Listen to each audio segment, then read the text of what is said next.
기아의 EV5가 공식적으로 공개가 되면서 많은 분들의 의견을 듣고 보고 계실 겁니다. 부정적인 의견들이 상당히 많죠. 이유는 개인마다 전부 다 다르겠지만 제 기준에서 EV5를 개인적으로 추천드리기 힘든 이유 3가지에 대해서 말씀드리도록 하겠습니다.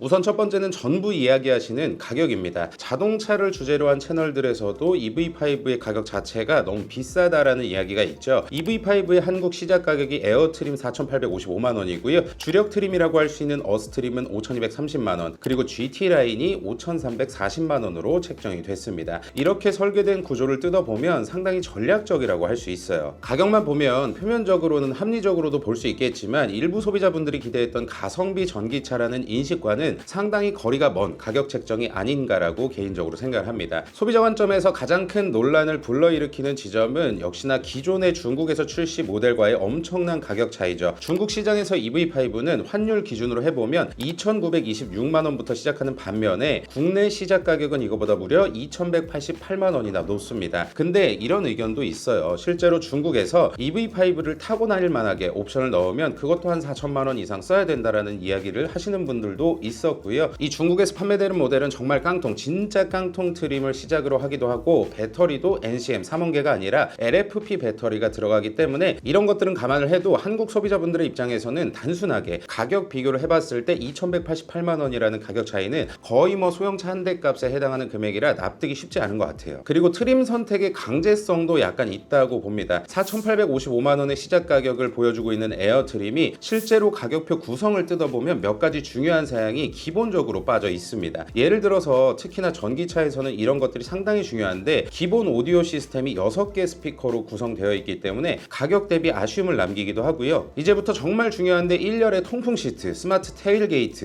이거 전동 트렁크죠. 그리고 기아 디지털 키2와 같이 오늘날 요즘 패밀리카로 사용하는 SUV에서 어떻게 보면 필수적으로 여겨지는 다수의 편의 기능들은 5,230만 원의 어스트림부터 기본으로 적용이 됩니다. 이런 구성은 결과적으로 실제로 구매하시는 분들이 에어트림은 건너뛰시고 어스트림을 선택하도록 유도를 하는데요. 그래서 사실상 EV5 시작 가격을 5,230만 원으로 끌어올리는 효과를 가져옵니다. 이런 가격 정책을 보면 EV5의 시장 포지셔닝이 근본적으로 많이 달라진 것 같아요. 그동안은 좀 잘 해오다가 마치 2018년 이전으로 돌아간 그런 느낌입니다. EV5는 애시당초에 중국 시장을 겨냥한 저가형 모델로 알려졌었죠. 근데 국내에서는 5,299만 원에 판매되고 있는 테슬라의 모델 Y RWD 모델이나 현대의 아이오닉 5와 같은 주류 전기차와 직접적으로 경쟁하는 모델로 다시 포지셔닝이 된 거죠. 단순하게 가격을 올린 것을 넘어서서 EV5를 평가하는 기준 자체를 아예 바꾸는 전략적인 전환이라고 할 수 있겠죠. 그래서 구매하실 분들은 이 차가 저렴하고 합리적인가 이걸 평가하실 게 아니라 비슷한 가격대의 시장을 선도하는 모델들보다 나은 점이 무엇인가를 한번 심사숙고해 볼 필요가 있다라는 생각이 듭니다. 저는 이 가격에 보조금을 많이 받을 수 있는 지역에서 사시는 게 아니라면 고민을 좀 해보셔라. 구매를 시원하게 추천드리기는 힘들지 않나 라고 생각이 들어요. 두 번째는 첫 번째 이유에서 약간 언급이 됐듯이 CATL 중국 배터리 탑재와 주행거리 측면에서의 단점입니다. EV5 CATL이 제조한 81.4kWh NCM 배터리를 탑재하고 있죠. NCM 배터리는 중국 내수용 모델에 사용된 LFP 배터리보다 에너지 밀도가 높고요. 더 긴 주행거리를 제공한다는 기술적인 장점이 있습니다만 한국 배터리 제조사가 아니라 중국 기업의 배터리를 채택했다는 이런 사실은 요즘 잠재 구매자들한테는 상당히 실망으로 다가오죠. 왜 잘하다가 갑자기 중국산 배터리를 쓰냐, 너무 마음에 안 든다, 불안하다, 여러 가지 의견이 있습니다. 물론 CATL은 세계 1위의 배터리 제조사입니다. 기술력을 인정받기도 하고요. 근데 국내 소비자의 정서적 측면을 무시할 수는 없어요. 향후에 배터리 관련 결함이라든지 리콜이 발생하는 경우에는 국산 배터리를 탑재한 차량들보다 부정적인 여론이 훨씬 더 크게 증폭될 수 있는 잠재적 리스크를 안고 가는 거예요. 저도 그렇지만 한국 소비자분들은 아직 메이드 인 차이나에 대해서 100% 신뢰하지 않는 경향이 있습니다. 특히 전기차의 성능, 안전과 직결된 핵심 부품인 배터리의 경우는 더하겠죠. 이런 배터리를 탑재한 이번 EV5는 환경부에서 인증받은 복합 주행거리가 460km입니다. 어떻게 보면 준수한 수준이라고 할 수 있지만 동급 최고라고 보기는 어려운 수준이에요. 도심 주행에서는 507km로 인증을 받았기 때문에 시내 주행 환경에서는 더 높은 효율을 기대할 수 있습니다. 근데 결정적인 단점은 요즘 같은 여름이 아니라 겨울철 성능입니다. EV5의 공인 저온, 겨울철 도심 주행 거리는 361km로 급감합니다. 상온 도심 주행 거리 대비해서 28.8%, 거리로는 146km가 감소하는 수치예요. 겨울철 고속 주행 거리도 400km 미만인 389km로 인증을 받았습니다. 패밀리카 SUV에서 겨울철 주행 거리가 최대 146km 가까이 줄어들었다는 건 구매 결정에 심각하게 고려되어지는 실질적인 단점이죠. 물론 다른 전기차들도 저온에서 성능 저하가 일어나지만 히트펌프 시스템이 기본 트림부터 들어갔음에도 불구하고 인중 주행 거리 수치가 명확하게 차이나는 건 확실한 단점이라고 볼 수가 있습니다. 마지막은 배터리를 평가할 때 중요한 충전 속도. 기아의 홍보 자료를 보면 350kW급 초급속 충전기를 사용할 때 10%에서 80%까지 약 30분이 소요된다고 강조를 하고 있습니다. 이 10%에서 80%, 30분은 상온 시험 기준치고요. 평균 110kW대 속도라는 뜻입니다. 겨울철엔 더 길어질 수 있다는 각주도 있어요. 왜 그러냐? EV5는 아이오닉5나 EV6에 적용된 800V EGMP 플랫폼이 아니라 400V 기반의 아키텍처로 설계가 됐습니다. 이건 350kW급 충전기의 최대 성능을 온전하게 활용할 수 없다라는 이야기예요. EV5의 실제 충전 속도는 약 140kW 수준으로 제한될 가능성이 높습니다. 결과적으로 800V 시스템을 탑재해서 18분 만에 동일한 구간을 충전하는 한국 국산차 아이오닉5라든지 EV6에 비해서 충전 시간이 현재 긴 거죠. 가족과 함께 혹은 업무 중에 이동할 때 충전소를 들릴 때마다 같은 조건에서 10분에서 12분을 추가로 기다려야 한다는 건 명백한 불편함이라고 볼 수 있습니다. 겨울철에 복합 374km를 갈 수 있다라는 주행 거리는 단순하게 숫자를 넘어서서 실제로 고민을 하시는 분들한테 불안함이 없는 최소 기준으로 여겨지는 400km의 벽을 넘지 못하기 때문에 심리적인 장벽으로 작용을 할 겁니다. 특히나 겨울에 명절이 하나 껴있죠. 이럴 때 장거리 이동이 잦고 충전소의 혼잡이 극심한 이런 특정 시기에 EV5의 활용성이 크게 저하될 수 있는 가능성이 있습니다. 예를 들어서 서울에서 대전까지 왕복 320km를 왕복한다고 했을 때 겨울철에는 충전 없이 다녀오기에는 약간 부담스러운 거리가 되는 거죠. 또 400V 아키텍처를 채택한 건 현대차 그룹이 아이오닉5나 EV6를 통해서 핵심 기술 우위로 내세웠던 800V EGMP 플랫폼과 비교해보면 기술적인 후퇴를 의미하는 거나 마찬가지입니다. 결과적으로 비싼 NCM 배터리를 탑재하면서도 가격 상승을 억제하기 위해서 원가 절감에 조치했을 가능성이 굉장히 높아요. 결국에 소비자분들은 NCM 배터리의 에너지 밀도를 얻는 대가로 동일한 제조사의 다른 차량보다도 기술적으로 뒤떨어진 플랫폼을 감수해야 되는 상황에 놓이게 된 거죠. 어떻게 보면 현대차 그룹 내부 제품 라인업의 모순이죠. EV5가 가진 명백한 기술적인 약점이라고 볼 수 있겠습니다. 또 나아가서 가격 인상의 핵심 근거로 볼 수 있는 NCM 배터리가 국내 K배터리 3사, LG 에너지 솔루션이라든지 삼성 SDI, SK온이아닌 중국의 CATL에서 공급됐다는 건 가치 인식의 괴리감을 들게 합니다. 한국 소비자들은 한국의 기술, 특히 세계적으로 경쟁력을 갖춘 배터리 산업에 대해서는 자부심하고 신뢰가 은근히 높아요. 보통 국산 배터리를 탑재한 차량의 가격이 높게 책정되는 경우에 이 올라간 가격에 대해서 소비자들이 국산 부품에 대한 비용으로 수용을 하곤 합니다. 좀 비싸더라도 국산 배터리 썼으니까 괜찮겠지, 이런 식이죠. 근데 기아는 이번 EV5의 프리미엄에 준하는 가격을 어느 정도 책정을 하면서도 전기차의 핵심이라고 할 수 있는 가장 비싼 부품을 최대 경쟁국이라고 볼 수 있는 중국 기업으로부터 조달해서 달았습니다. 소비자 입장으로 바꿔보면 내가 이렇게 돈을 내는데도 전기차의 핵심 부품이라고 할 수 있는 배터리는 중국산을 이용하고 있구나라는 인지 부조화가 발생할 수 있는 거죠. 국산 배터리를 탑재한 프리미엄 전기차도 아니고 그렇다고 상품성이 엄청 좋냐? 그것도 아니고 상당히 어중간한 위치에 EV5가 놓이게 됐다는 사실은 부정할 수 없다라고 봅니다.